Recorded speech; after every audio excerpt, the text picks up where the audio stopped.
Worksheets in Canva part 2. आजच्या आपल्या व्हिडिओमध्ये आपण बघणार आहोत की Instagramच्या हेल्पने आपण आपल्या वर्कशीट सेलिंगसाठी क्लायंट्स कसे शोधायचे. हा व्हिडिओ देखील तुम्हाला पूर्ण बघायचा आहे जर तुम्हाला खरंच क्लायंट्स हवे असतील.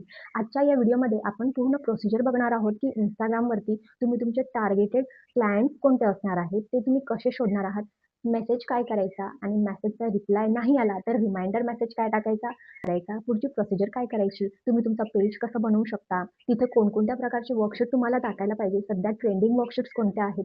तर या छोट्या-छोट्या सगळ्याच गोष्टी आपण कव्हर करणार आहोत. त्यामुळे व्हिडिओ स्टेप बाय स्टेप पूर्ण बघा आणि शेवटपर्यंत बघा, नाहीतर मग तुम्हीच म्हणता की आम्हाला क्लायंट्सच मिळत नाही. त्यामुळे व्हिडिओ तुम्हाला पूर्ण बघावा लागणार आहे.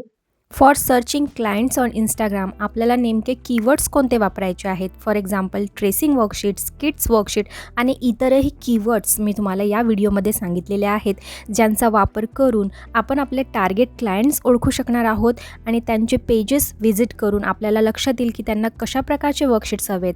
टीचर्स आणि एज्युकेटर्स तुमचे खूप चांगले क्लायंट्स का होऊ शकतात आणि कोणत्या प्रकारचे टीचर्स तुम्हाला टार्गेट करायचे आहेत, याबद्दल देखील या व्हिडिओमध्ये मी डिटेलमध्ये माहिती दिलेली आहे. पेज सेटअप कसा करायचा आहे त्यासंबंधित आयडियाज तुम्हाला येणार आहे.